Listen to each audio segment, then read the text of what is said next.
Bago tayo magpatuloy, ay inaanyayahan kitang mag-subscribe at i-comment kung taga saan ka.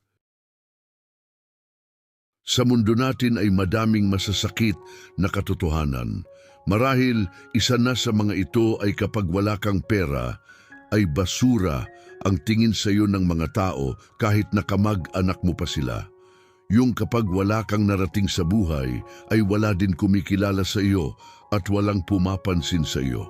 Ngayon ay pakinggan natin ang isang kwento na tiyak ay kapupulutan natin ng magandang aral sa buhay. Ang kwento ni Henry na hindi sumuko sa hamon ng buhay. Maaga pa lang ay gumising na si Henry para maghanda sa kanyang pagpasok sa trabaho. Nagluto na din siya ng kanin para almusal ng dalawa niyang anak na papasok din sa eskwelahan. Isang construction worker si Henry at nagkataon naman na medyo malapit lang sa kanilang bahay ang building na kanilang ginagawa kaya hindi niya kailangan na magmadaling kumilos. Nagising na din ang asawa niyang si Nancy at tinulungan siya nito sa paghahanda ng almusal. Naku Henry, kaunti na lang pala ang bigas natin. Baka mamayang gabi ay wala na tayong iluto. Sa isang araw pa ang sweldo mo, di ba? Ito ang sabi ni Nancy sa kaniyang asawa na may halong pag-aalala. Hihiram na lang ako ng pera kay kumparing Gary. Lagi naman akong tinutulungan nun kapag may kailangan ako. Dito ay medyo tumamlay na ang boses ni Henry. Naalala niya ang mga kapatid niyang halos hindi niya malapitan at hindi niya mahingian ng tulong kapag nangangailangan siya.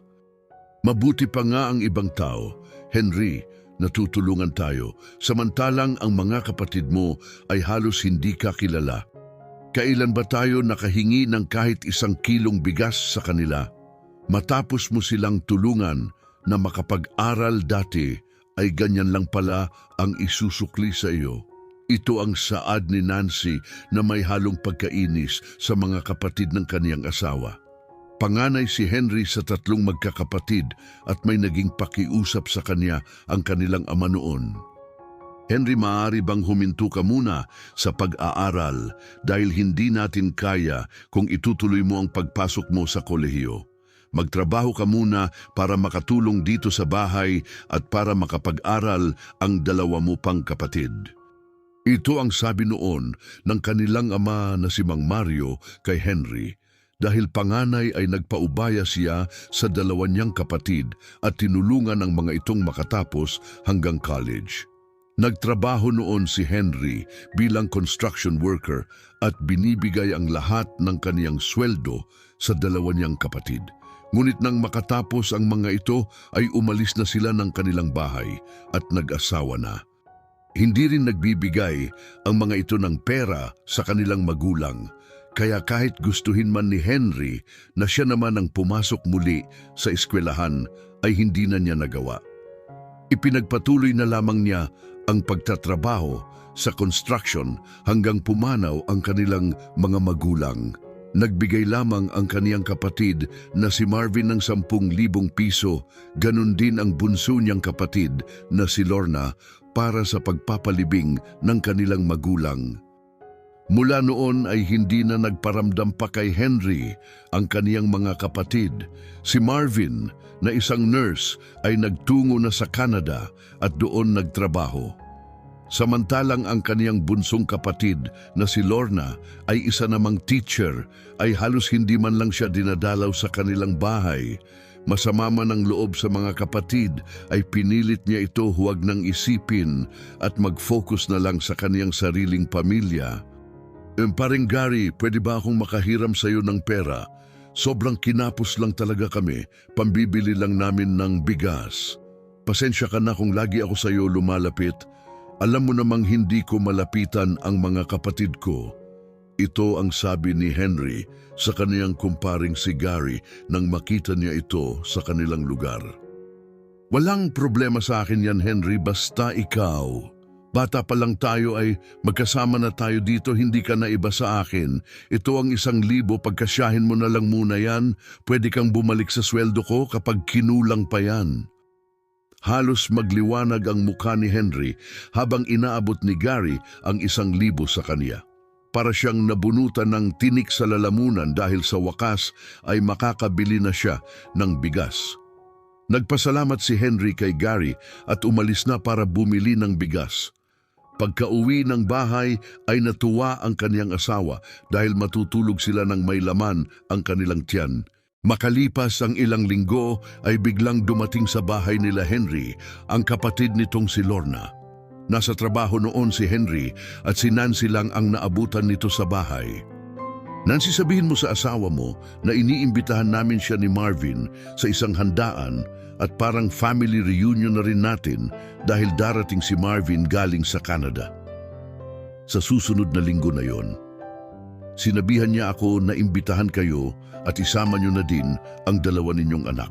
Sa bagong bahay ni Marvin iyon gaganapin sa kabilang barangay at pinapasabi niyang pumunta daw kayo ng maaga para makatulong sa paghahanda ng mga pagkain. Iyon lamang ang sinabi ni Lorna sa kaniyang hipag at hindi na niya hinintay pa na makapagsalita si Nancy at umalis na ito. Masama ang loob ni Nancy dahil alam niya nang gagawin lang silang katulong doon ng mga kapatid ng kaniyang asawa at kung siya ang tatanungin ay hindi siya pupunta doon. Pagdating ni Henry galing sa trabaho ay agad niyang binalita ang pagpunta doon ng kaniyang kapatid. Henry, galing dito kanina si Lorna at imbitado daw tayo sa family reunion ninyo dahil darating daw si Marvin galing Canada at magkakaroon daw ng handaan. Siguro ay house blessing na din yon dahil nagpatayo daw siya ng bagong bahay sa kabilang barangay. Sa kasabi din ay agahan daw natin ang pagpunta para makatulong daw tayo sa paghahanda ng mga pagkain. Nang marinig ito ni Henry ay biglang nagbago ang hitsura ng mukha nito. Ngayon lang nila tayo naalala dahil kailangan nila tayo. Hindi tayo pupunta doon, pabayaan mo silang maghanda ng mga pagkain nila. Gagawin lang nila tayong alila doon at uutusan ng kung ano-ano, lalo lang tayong magiging kawawa sa paningin ng mga tao. Ito ang sabi ni Henry sa asawa. Nakita naman ni Nancy na pinipigilan nito ang pagpatak ng luha nito. Ako din ay ayaw kong pumunta doon dahil alam ko na ang mangyayari, magiging katulong lang tayo doon. At isa pa, ayaw kong maramdaman ng mga anak natin ang pinagkaiba ng buhay natin at ng mga buhay nila.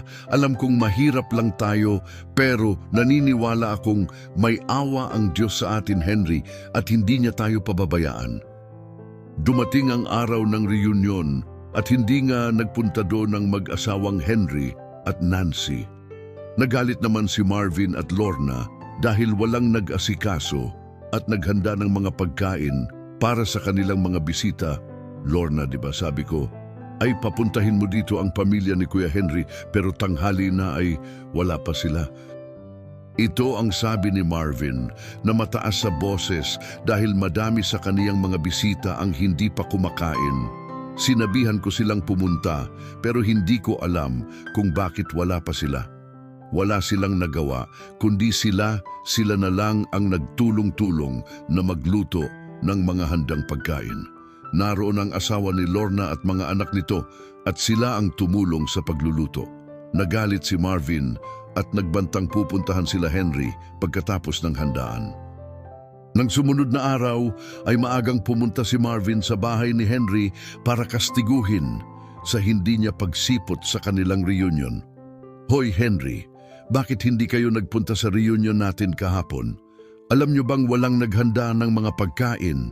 Dahil ang alam namin ay pupunta kayo, pinahiya niyo ako sa mga bisita ko. Ito ang pasigaw na sinabi ni Marvin pagkababa ng kaniyang magandang sasakyan at dumiretso agad sa bahay ni Henry na nasa tapat lang ng kalsada. Madaming mga kapitbahay ang nakakita at nakarinig at inabangan pa ang mga susunod na mangyayari. Bakit Marvin, kapag ba nagpunta kami doon ay ituturing mo ba kaming pamilya doon? Di ba hindi naman, gagawin nyo lang kaming katulong doon at sunod-sunuran sa mga ipag-uutos ninyo. Kailan mo ba kami tinuring na pamilya? Hindi ka nga dumadalaw sa amin, hindi mo nga kami kinakamusta dito kung buhay pa ba kami. Tapos ngayon bigla mo kami tatawagin dahil may kailangan ka sa amin. Hindi nakapagsalita doon si Marvin at alam niyang tama ang mga sinabi ni Henry. Umalis na lamang siya doon dahil naririnig na niya ang mga bulungan ng mga taong nakapaligid sa kanila. Di ba yan si Marvin, yung kapatid ni Henry na nurse na nasa ibang bansa? Grabe pala sila, gagawin lang katulong ang kuya niya. Samantalang hindi nga niya matulungan matapos siyang pag-aralin sa college. Walang utang na loob. Ang sabi ng isa sa mga kapitbahay ni Henry. Pagkaalis ni Marvin ay napaupo na lamang si Henry sa isang upuan. Hindi niya akalain na masasabi niya ang mga iyon sa kaniyang kapatid. Tama lang ang sinabi mo, Henry. Kung hindi ka magsasalita sa kanila, ay iisipin nilang mahina kang tao. Nandito kami ng mga anak mo, may awa ang Diyos sa atin. Ito ang sabi ni Nancy sa asawa para palakasin ang loob nito. Lumipas ang ilang buwan at hindi na nga nagparamdam pa sa kanila ang mga kapatid ni Henry. Magtatapos na sa high school ang panganay niyang si Michael at gusto nitong kumuha ng kursong engineering. Alam mo ba, Michael, na engineering din sana ang kursong kukunin ko dati sa college, pero hindi ko na iyon natupad pa dahil nagparaya ako sa mga kapatid ko para sila ang makapagtapos ng college. Ngayon ito ako isang construction worker na lang. Gusto ko tuparin mo ang pangarap mong iyan, Michael. Gagawin ko ang lahat para mapagtapos kita. Halos maiyak naman sa mga narinig ang anak niyang si Michael at nangako ito na mag-aaral ng mabuti. Sinubukan din ni Michael na mag-apply ng full scholarship sa kanilang eskwelahan at pinalad itong makapasa sa examination test. Masaya niya itong binalita sa kaniyang ama noon at halos tumalon sila sa kasiyahan. Si Nancy naman ay napaiyak din sa ibinalita ng anak.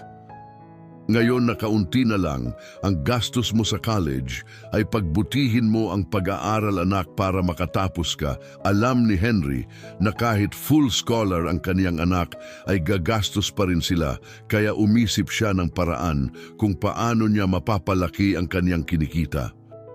Paring Henry, magpapagawa nga pala ng bahay ang kapatid ko. Ang gusto ko ay ikaw ang mangontrata dahil may tiwala ako sa iyo. Medyo malaki ang kinita niya sa negosyo, kaya ito may budget na siya para magpagawa ng bahay. Huwag kang mag-alala sa pera dahil pahihiramin kita para makuha mo ang kontrata ng bahay. Magkasama kami ng kapatid ko sa negosyo, kaya kumita din ako ng malaki. Baka sa susunod na taon ay ako naman ang magpagawa ng bahay sa iyo. Tulong ko na yan sa iyo dahil alam kong nagpapaaral ka na ng college. Ito ang masayang sabi ng kaibigan ni Henry na si Gary. Pinahiram siya ng malaking pera ni Gary para makuha ang kontrata ng bahay ng kapatid nito. Matagal ng construction worker si Henry, kaya madami na din siyang alam sa paggawa ng bahay. Sinigurado naman niyang maayos at matibay ang pagkakagawa ng bahay para hindi siya masira sa kaniyang kaibigan. Malaki ang kinita doon ni Henry at nang makita ng mga tao na maayos ang kaniyang trabaho ay madami pa ang kumontrata sa kaniya para magpagawa ng bahay. Mayroon ding nagpagawa ng tindahan at bodega. Halos sunod-sunod nga ang kaniyang mga naging proyekto at doon na nagsimulang makaipon ng pera si Henry. Ang isa ding anak niya na si Michelle ay nasa kolehiyo na at kumuha naman ng kursong architecture. Mabilis na lumipas ang mga taon at nakatapos ng mga pag-aaral ang kanyang mga anak. Nakapasok si Michael sa isang malaking construction company bilang engineer. Si Michelle naman ay nakapasok din sa isang malaking kumpanya, habang si Henry naman ay nagpatuloy na sa pangungontrata ng mga bahay. Nang makaipon ng malaking halaga ng pera, ay nagpasya sila Michael at Michelle na magtayo ng isang malaking hardware. Nagtayo din sila ng maliit na construction firm at nakakuha ng ilang malalaking proyekto. Nagtulong-tulong silang pamilya para patakbuhin ang kanilang maliit na kumpanya. Nagkaroon din sila ng mga tauhan na sa pagdaan ng mga araw ay unti-unting dumami. Sa paglipas ng mga taon ay nagsimula itong nakilala sa buong bansa at ngayon ay kumikita na ng milyones kada buwan. May sarili na din silang opisina at mas madami pang tauhan. Hindi ko akalain na makakarating tayo dito mga anak. Maraming salamat sa inyo dahil nagpursigi kayong makatapos. Wala na akong mahihiling pa sa Diyos dahil dininig na niya ang mga panalangin ko dati. Ito ang nasabi niya sa kaniyang mga anak nang minsang magkita-kita sila sa opisina para pag-usapan ng isang malaking proyekto. Nakabili na din sila ng malaking bahay sa isang exclusive subdivision at ilang mga mamahaling sasakyan. Nabibili na din nila ang lahat ng kanilang gusto at napupuntahan ang mga lugar na dati ay hindi nila mapuntahan dahil sa wala silang pera. Samantala ang kapatid ni Henry na si Marvin naman ay nagkaroon ng isang malubhang karamdaman at kinailangan niyang tumigil sa trabaho at ibenta ang kaniyang mga naipundar. Mga bahay at sasakyan at ilang lupain ay naibenta na lahat ni Marvin para lang siya ay gumaling sa kaniyang karamdaman. Humingi siya ng tulong sa bunso nilang kapatid na si Lorna ngunit tinanggihan siya nito. Naku Marvin, hindi kita mapapahiram ng pera dahil may sakit na din ako ngayon at kailangan ko din ng pera ngayon. Subukan mong lumapit kay Kuya Henry dahil balita ko ay milyonaryo na siya at sila ang may-ari ng Henry's Constructions and Designs, ang isa sa mga pinakamahusay na construction firm ngayon sa bansa. Agad na nagtungo si Marvin sa opisina ni Henry kasama si Lorna para humingi sana ng tulong para sa kaniyang pagpapagamot. Pagdating doon ay humanga sila sa laki ng opisina ng kanilang Kuya Henry. Naku, siguradong malaki ang makukuha kong pera dahil sobrang yaman na pala nila. Ito ang sabi ni Marvin kay Lorna habang naglalakad sila papasok sa building ng kanilang kuya. Sana nga bigyan niya tayo ng malaking pera dahil sigurado ako na barya lang sa kaniya ang 1 milyon ngayon dahil balita ko ay may nakuha silang kontrata na nagkakahalaga ng 100 milyon. Nang marinig ito ni Marvin ay lalong lumaki ang kaniyang mga ngiti. Nang mahanap naman na nila ang opisina ni Henry ay hindi nila inaasahan ang mga sasabihin nito sa kanilang dalawa. Dito nila naramdaman at narinig ang mga salitang matagal nang gustong sabihin sa kanila ni Henry. Matapos ninyo akong iwanan dati at ituring na parang ibang tao, ngayon ay lalapit kayo sa akin dahil nalaman ninyong milyonaryo na ako. Di ba dati ay hindi ninyo ako kilala? Ikaw Marvin, naisip mo ba dati na tulungan ang mga pamangkin mo sa pag-aaral?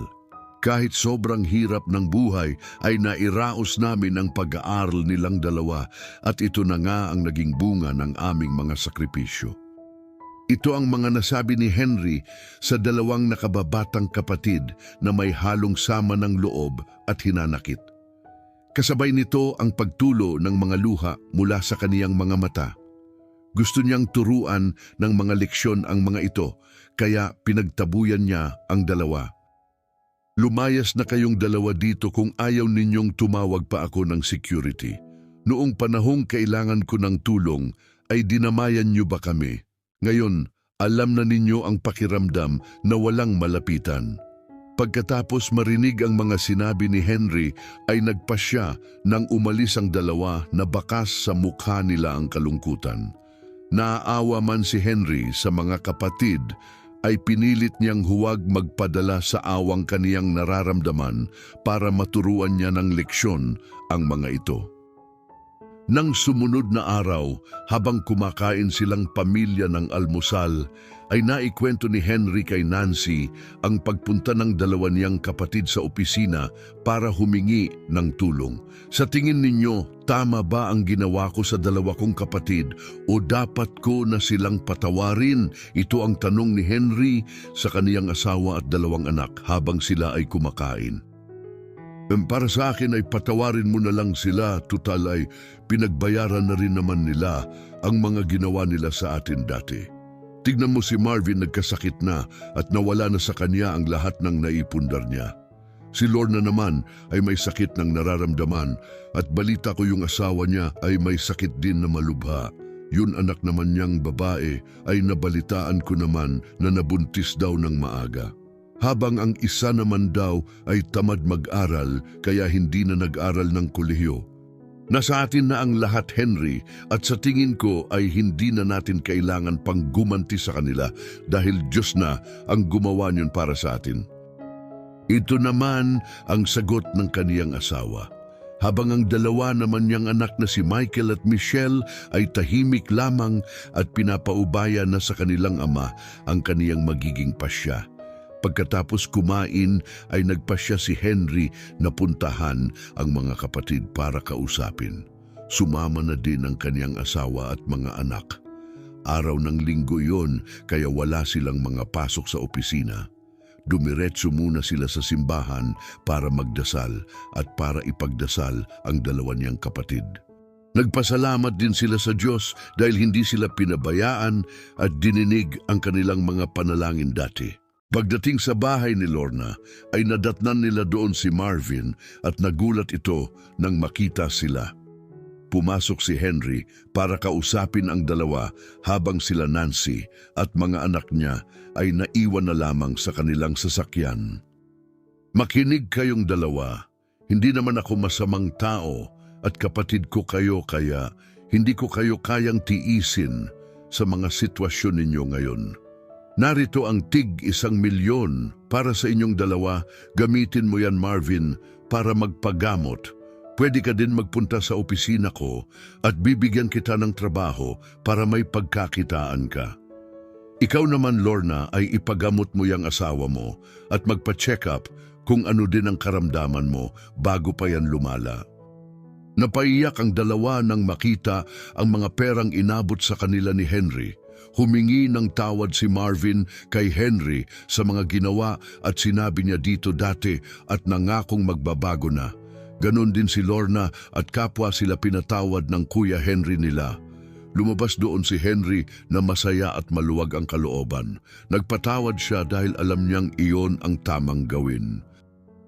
Pagdating sa kanilang sasakyan ay tinanong niya ang kaniyang asawa at mga anak kung gusto nilang mamasyal. Natuwa ang mga ito dahil matagal ng panahon na hindi nila iyon nagagawa dahil sa sobrang busy nila sa kanilang kumpanya. Inutusan niya ang driver nila na dalhin sila sa Tagaytay para doon mamasyal. Ang pagpapatawad sa mga taong gumawa sa atin ng hindi maganda ay nakakapagpaluwag sa ating kalooban. Piliin natin ang magpatawad kaysa mabuhay tayo ng may galit at paghihiganti. Ikaw, ano ang natutunan mo sa kwentong ito? Paki-comment na iyan sa ating comment section at pupusuan natin iyan. At dito nagtatapos ang kwento natin para sa araw na ito. Kung nagustuhan mo ang kwentong ito ay mag-subscribe lang sa ating channel para sa mga susunod pang videos. Maraming salamat.